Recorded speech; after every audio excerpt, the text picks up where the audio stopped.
So hello and welcome to this ARMA webinar, which is on a community rheumatology service.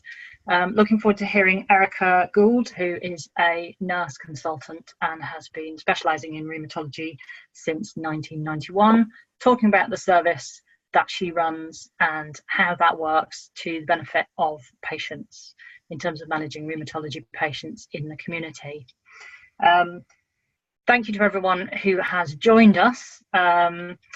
We are going to start by just finding out who we have on the line. So what I'm going to do is launch a poll, which is just going to ask, what is your role, just so that we can see who we have on the line. So those of you who have access to the polling, if you can just indicate who you are so that we can see who our audience is. Also, if there are any particular things that you want to get out of today, if you want to pop those in the chat box, we'll be able to see if there is anyone who would like to know about any particular things and try to cover those. So I think everyone has responded, so I'm going to close the poll and share the results. And you will see that the largest number we have is other, so that I'm not quite sure who that is, but we've also got rheumatologists, physiotherapists and GPs on the line, so that just gives you an idea of who we've got on the line. So I'm now going to invite Erica to start the presentation, and away we go. Erica. Thank you, Sue. I'll start with just going through the presentation, but obviously if anybody wants to interact with any questions, they can. You'll be handling that your end, won't you? Run this through.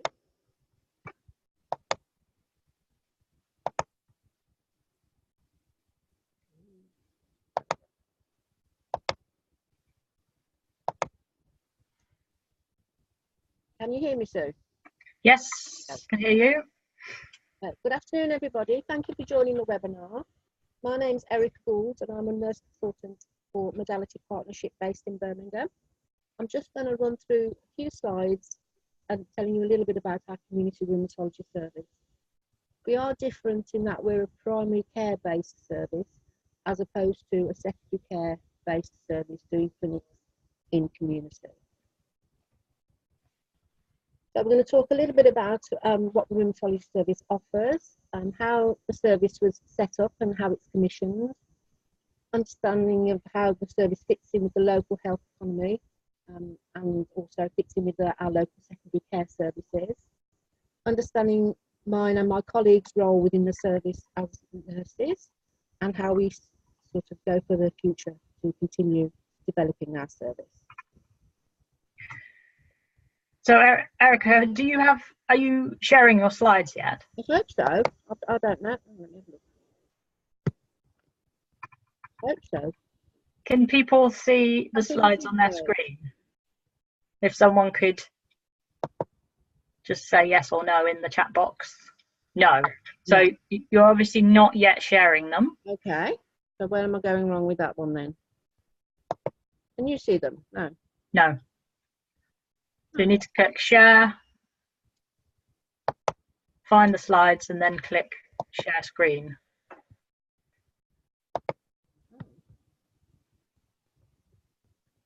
Oh, technical hitch, sorry. Would you like me to do it? Yes, you do it because I can't seem to get them to share. We did it the other day in practice, didn't we? We did, yeah. I haven't done anything any different. Can you see them now?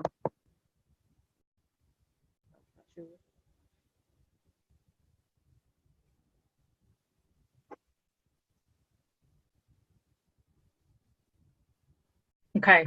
Okay. So I can now see them.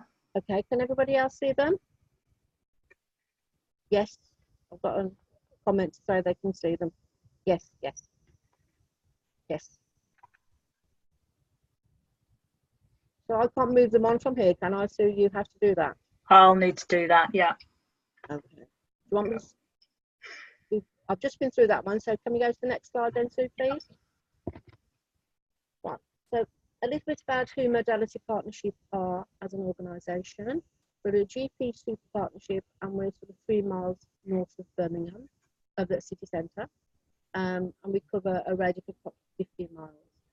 We have got lots of primary care outlets, which we could establish service in.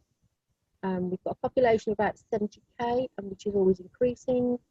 We've got some members of Modality Partnership on the commissioning board, the clinical commissioning group, and we were one of the 14 sites chosen for Vanguard status in the recent Vanguard organisation. We'll move on to the next slide, Sue, please. I think I've given you the ability to do that, but if you just press, how do I do that then? Just press. Somebody can't hear clearly as well. Oh. Right. So the community rheumatology service started in 2009 as a pilot project with what was currently at that time the Heart of Birmingham ECT. It was initially started by a GP who was specially interested in rheumatology, who had been a clinical assistant in rheumatology for many years in secondary care service, and also a nurse consultant. Initially, the idea of the service was just looking at stable patients who'd been managed in the primary care, and we had also an MSK triage to avoid unnecessary referrals to secondary care. Can you move that on, Sue, please?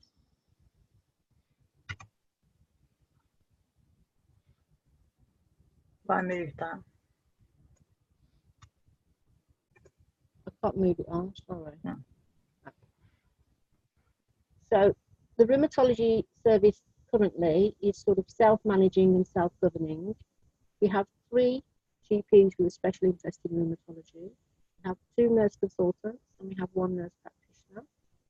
We have an extended scope physiotherapy practitioner, and we also have a pain service, which is a non-medical pain service with a pain physiotherapist and a psychologist.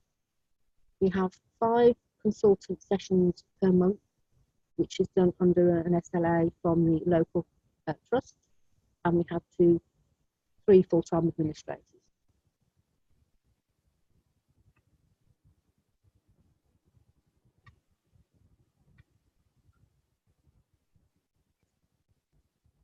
So I've had a sort of question in the chat room. Are we answering them later, or are we going through them now?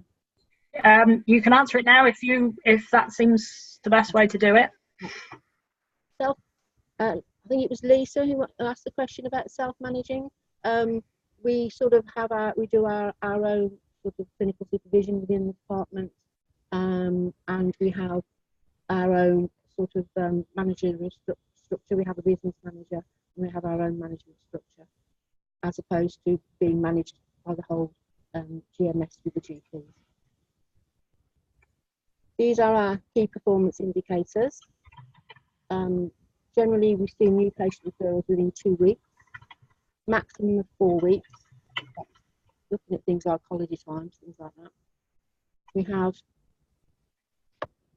We have 100% of all flare work patients seen within 5 working days.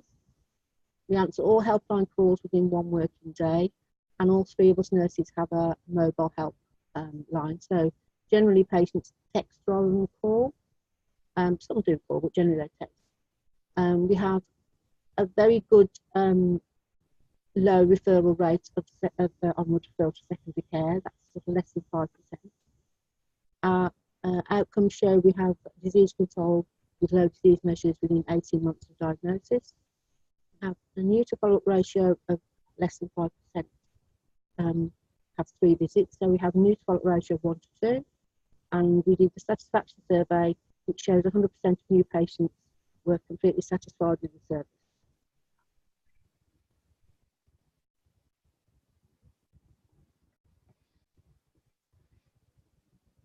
Can we move that on to, please? So how does this community service run? The care is delivered at 80% of national tariff. All patients, when referred in, are triaged, and they're triaged to the most appropriate person. So we have either triage to the GPSI, triage to the nurses, physios, pain management service, or the consultants. All patients, once they have a diagnosis of inflammatory arthritis, are then totally nurse-led. They don't go back to see the consultant unless there is an issue, a problem, or unless they're going forward with the biologics. We tend to manage all the DMARD pathways. We operate through Twitch Target. We have our template based on the quality commissioning rheumatoid arthritis templates. We do the rheumatoid arthritis COF for all the practices that we work in. We have multidisciplinary meetings. In the community, there's a lot of community and third sector engagement, which is much easier to access than it is from secondary care. We have care pathways in line with the local care pathways of the local trust for all disease groups. We are very interested in developing our PROMs and PREMs, and also we are linked with the inflammatory research unit at Birmingham for the onward referral for research studies, clinical trials and observational studies.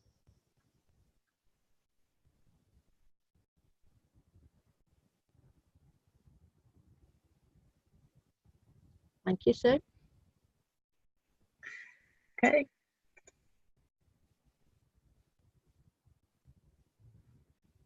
We have a really good web-based IT system, and obviously the GPs in the audience will be aware of EMIS, and it's got excellent reporting capabilities. So it's very easy to pull out our outcome measures and how many patients we have with certain disease and sort of onward planning for audits and things like that. So we have a good IT-based system which is web-based, which means we can population search across the organisation. For example, if people are presenting with joint pains and psoriasis, we can actually pull up whether or not these patients are likely to have psoriatic arthritis and enable early detection. We also have a rheumatology service within our organisation as well, and we link together with those. The other thing is we also have no restriction on the choice of biologic. We're not, although we have to go using blue tech, as many of you may be aware, we don't have to sort of go through the Drugs and Therapeutics Committee. It's all done through CCG, and they have an understanding of our service. So we don't have any restriction on the choice of biologic, providing it meets NICE guidance.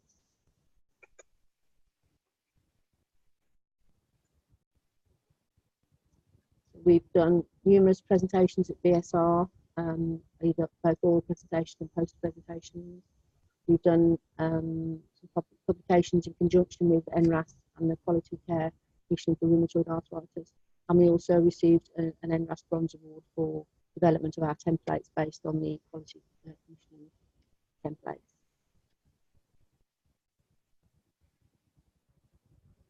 So the nurse consultant role within the service, we have both been in rheumatology now for more than 25 years, so we consider ourselves to be experts in clinical care. We are involved in leadership and education of nurses within the service, education by way of other speaker meetings, education of, we have medical students, GP registrars who come through the service who spend time with us. We're involved in research and audit, and also service development.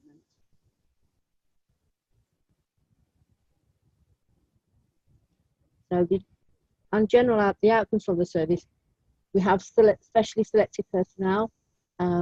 We are, as I previously mentioned, very involved with the academic research unit at the University Hospital of Birmingham. We have all the outcomes on the dashboard with regards to template management, which is very easy when you use a system such as EMIS. We are having sort of developed our patient-reported outcomes, so we will be able to collect that very easily with the EMIS system as well. We have non-user feedback, which from the GPs that refer into the service, and non-patient users and we have a community education and development. We also have a newsletter which is sent out to all the local GP practices.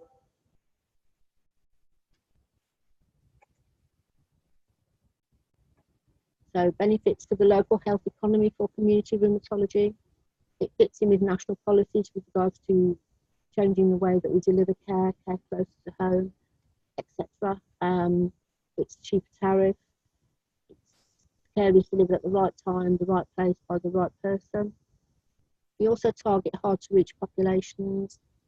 The certain areas that we work in are very sort of educationally deprived, and also a lot of non-English speaking, and we can manage to, because they tend to go to their GP more so than they would be referred to secondary care, we can tend to see them more local to their home.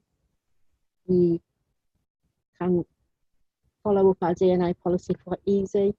We don't tend to discharge patients with DNA, but we can track them quite easily because of the reporting mechanisms within the service. I think we all found when we're in secondary care, if patients get discharged because if patients don't turn up, they don't always get followed through, and they sometimes get lost in the system.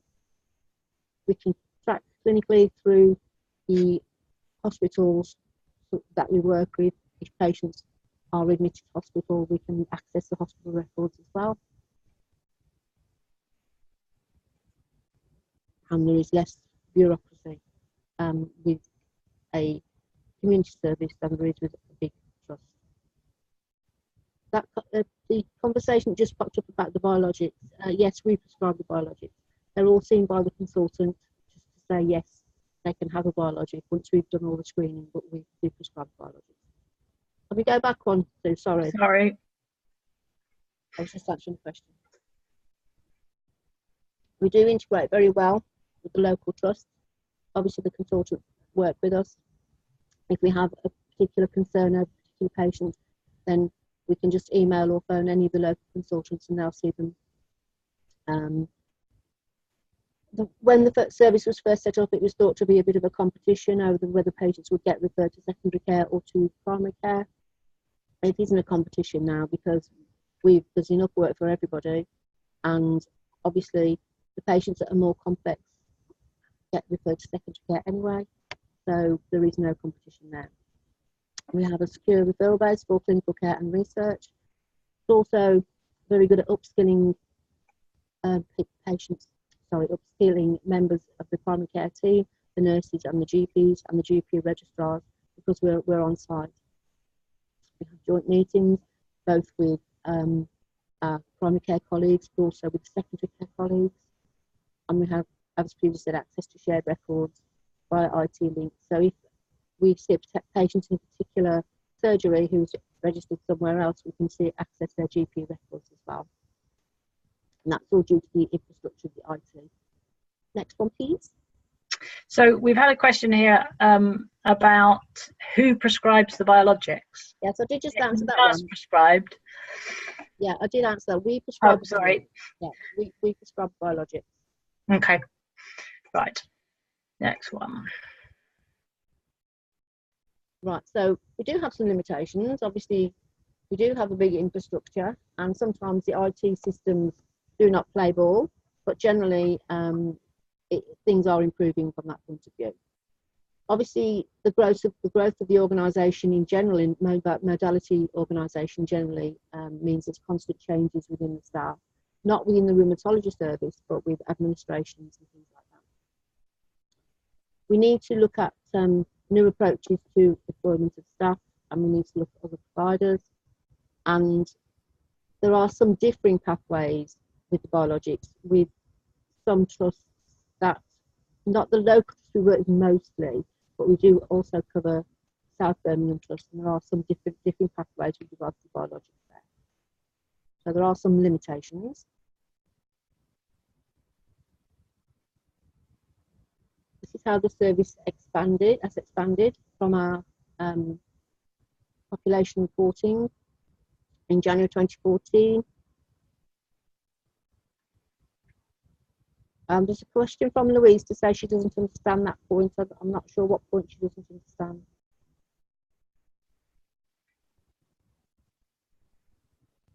About the biologic prescribing. Okay, then, Louise, when patients are ready to have a biologic drug, they've gone through their DMARD pathway, they are then done, all the screening is done by the nurses, and then they are seen by the consultant. It may be face-to-face, or it may be just sort of a case review, looking at what their disease activity score is relevant to their disease. The screening's all been done. There's no contraindications of the biologic, so then the biologics are then prescribed by us, by the nurses. Is that clear? Right, so this is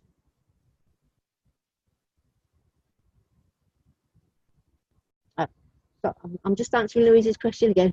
The problem, it isn't so much a problem with pathways, it's that sometimes if a patient of a certain area, we would choose to put them on a particular biologic that the other service may not use. For patients who are solely within our service, it's not a problem. But if there are patients that are jointly managed between secondary care and primary care, it can sometimes cause an issue. Right, so this is how the service is. Good, thank you, Louise. This is how the service expanded from our audit data. In January 14, we had 429 patients in the nurse cohort. Then it went up to 701 in 2016, and we're now at 948. And those are patients that are solely nurse managed, not just with rheumatoid arthritis, but with all inflammatory arthritis.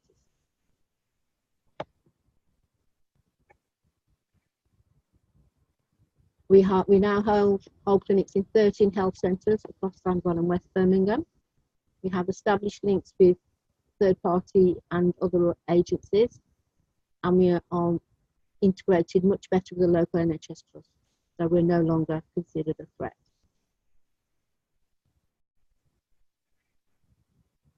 These are just an idea of how our nurse-led patient cohort, the numbers of patients that we see with different diagnoses. You can see from the slide.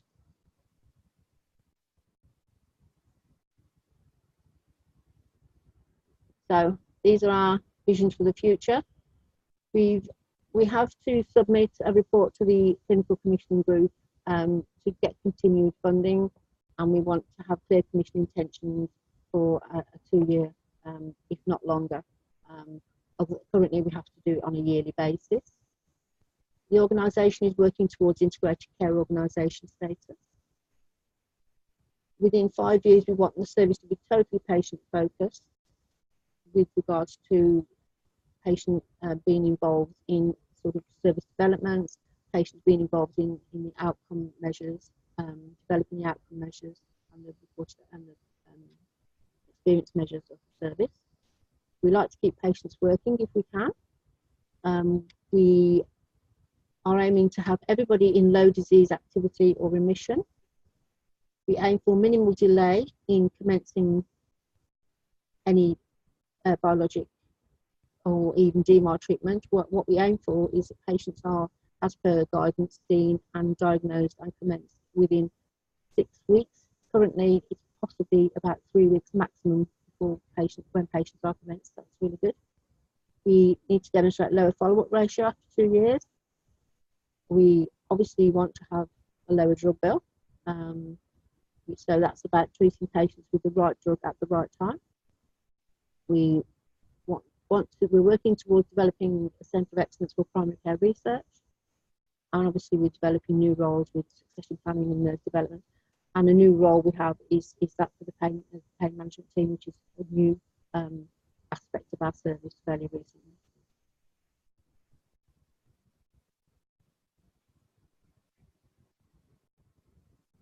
So, how do we see this service? Educate your commissioners, know your business, be nice to each other, utilise all resources, people, places. As I say, we work in 13 different health centres, and unless you actually look at what facilities you have around you, you don't always know what's available. We need to develop secure IT options, and change is not a threat, it's an opportunity. From a patient perspective, the patients feel it's much easier to get to their local GP surgery to have their rheumatology management, rather than go to the hospital where there may be increased bus fares or taxis or parking. So it's definitely shown to be a benefit to the patients from that perspective. And obviously, if there's anything that we can do to help, if you are thinking about this journey, then just speak to us. So we've got a question here from Duncan, who is saying, could you expand on what you mean by educate your commissioners? It's just about explaining how MSK services can work within the community, because traditionally it was a secondary care service, and it's just that if we have the infrastructure to do this, then we can deliver the same type of service within a primary care base. I think with the block contracts and everything that goes through to secondary care, they have to send so many patients, they have to see so many patients.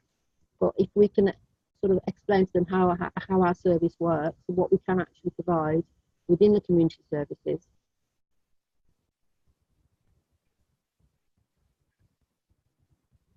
then it's obviously just making them aware that the service does work, and it works as it works within other long-term conditions such as respiratory, diabetes. More long-term conditions are now being managed in primary care rather than in secondary care. There was a question just popped up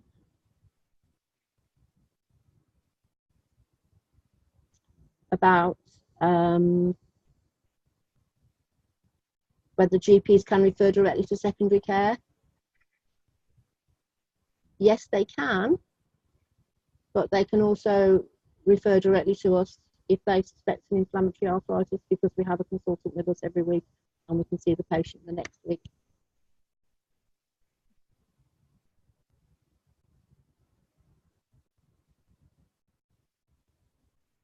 So this is just some reading which we base development of our service on. And you'll be familiar with all of those, I'm sure.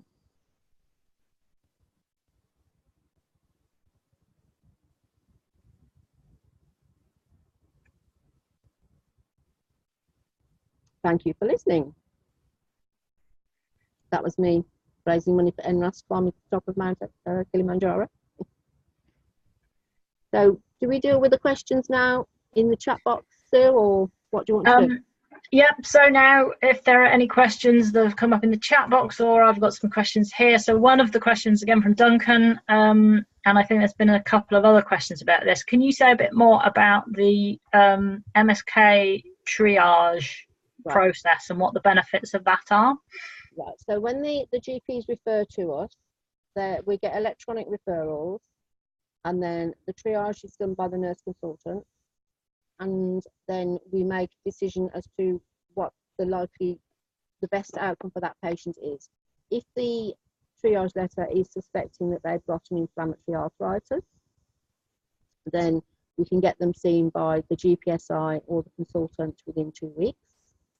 If the triage is suggesting they need, for example, a intra-articular injection, then we can get them referred to the extended circuit physiotherapy or one of the nurses to do the injections. So it's just about directing the referral most appropriately to the correct person. If we get patients triaged who have an established diagnosis but they've been lost to follow-up in secondary care, then they'll be referred to the nurses, because we can just pick up with the pathway where they left off. So it just depends on what the patient's triaged for, to make sure they're triaged the most appropriate person. If that makes sense. Okay. So what other questions have we got? We've got one about how you're paid. Are you paid per patient? Per visit, yeah. Consultation, per visit? Yeah, yeah. Okay. And how are the blood tests monitored and tracked? And the patients are, so how does blood tests work? Well, that depends on the patient's GP situation. Generally, when we prescribe DMARDS initially, we do all the blood monitoring. They're given the forms, and they can have their bloods done at the GP surgery. They can have them done at the local hospital. They can have them done wherever they want to have them done. But the results come back through to the prescriber, which is us. We have the ability to download those results to the GP's system as well. So they're often in both sets of records, both sets of EMIS, because we use EMIS. So we have the ability to download those, which meets the CQC recommendations for patients. But generally, when we initiate the DMARDS, the blood tests are done by us initially and monitored by us, because we're the ones that are prescribing the drug. Okay, there's quite a few questions coming in on the chat box. Which one do you want? So, well, do you take on follow-ups for patients who have originally been seen in an acute setting and are now stable, and how does this happen? And that maybe links to the question about if secondary care is focusing on those with chronic need, is your service largely picking up primary care pressures? So it's all about, I guess, how does this relate to secondary and how does it relate to primary care? Right, well, because I'll answer the first point first. Yes, we will take on patients who have been diagnosed in secondary care and are stable. If the consultant there wants them to be seen totally by our service, we will see them totally and they will not go back to the consultant. Some are referred by the consultant to see us in the interim period and have an annual review at the hospital every 12 months. It's however the consultant and the patient wants to pay it. Some patients don't want to go back to secondary care, they'd rather just be seen in our service, and then that's fine, we will see them, but we do have the option to refer back should they develop further problems. Okay. Where are we? The national, I'm not sure what the national tariff is. There's a question about we charge 8% national tariff. I'm not sure of the actual amount of the national tariff, but there is a national tariff for patients who have both new consultant visits and follow-up consultant visits, and our tariff is 80% of that. So the CCG will pay 80% of that tariff for the service in the community as opposed to the hospital service. Okay, and then we had a question about how does the pain pathway work? The pain pathway works is patients who have been seen and diagnosed and found to have no inflammatory arthritis can be referred to the pain management service because it's a non-medication service. We will not refer directly to the pain service unless they've been seen by one of the GPSIs and had all the investigations to rule out any form of inflammatory arthritis. If it's a primary pain problem with no other medical, then they're referred to the pain management pathway. And they're seen, in the pain management service, they're seen by the psychologist and the physiotherapist on the same day. And do you have an on-site ultrasound service? We do, yes. Yeah. And in one of the surgeries, which is the surgery where the consultants are, we also have on-site X-ray facilities. So they come for their first visit, they can get their ultrasound, their X-rays and their blood tests all done on the same visit at the GP surgery. And then there was a quite specific question about what's the size of the registered population. I don't know if you know that. I don't. I'm sure I could find out. The population of Sandwell and West Birmingham Hospital Trust, I think, is about 500,000 possibly. The population registered with Modality Partnership is about 70,000 at the moment. But we also take referrals from patients that are not from GPs that are not Modality Partnerships. So my best guess would be we would take patients from a registered population of about 250,000, but that would be a very rough guess. But I could find out the information if needed. Okay, and then another one about money. Does the service have to pay for clinic space in the health centres, or have you negotiated this within the tariff price? No, we're doing just a couple. The majority of the clinics we work in are owned by modality organisation. They're modality partnerships anyway, because we've got lots of different sites. So generally, no. We do pay for the clinic space in one of the 13 sites. That's all. Okay. And then a while back, we had a question. I'm not sure if you've covered this or not. So just to check, you were talking about self-management, but do you include, or have you considered including the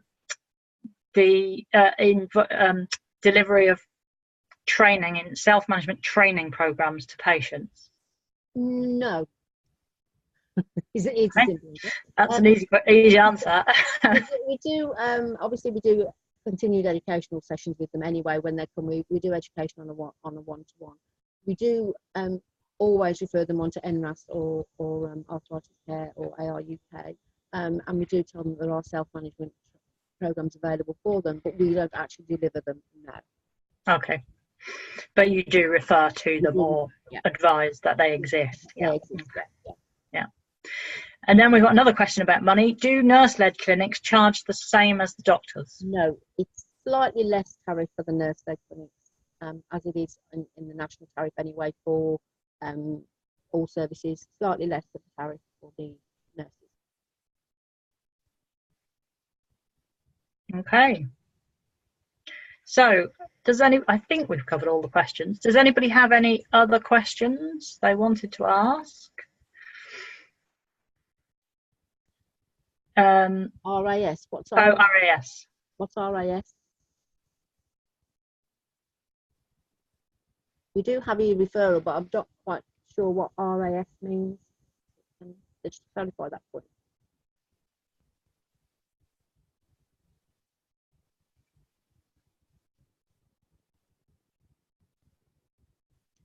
No, we don't use RAS. We don't have a clock start as you do with the referrals in secondary care. No. We generally see all patients within 4 weeks. We aim for 2 weeks, but generally 4 weeks. So it's a fairly rapid access service anyway.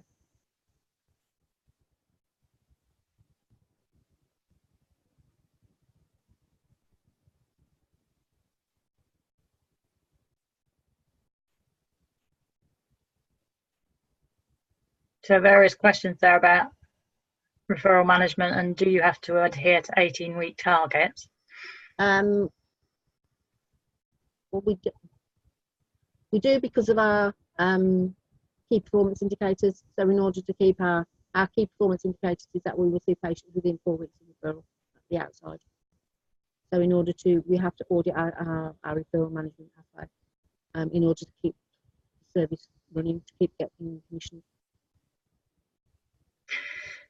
And then a question here, have all GP practices signed up to shared care agreement? And if they have, will they do all the monitoring and prescribing? Some GP services have, and yes, they do the monitor, but not all practices, no. Okay. And we had a question earlier about, has this been written up anywhere? We've had a few posters at BSR. We had, there has been some publications done about the service, and if whoever is interested, I could give them all the references where they can look all that information up. We had something written in NRAS. We had a documentation by NRAS, and there are some BSR publications which details the service. Okay. And do you employ consultants from the trust on a sessional rate?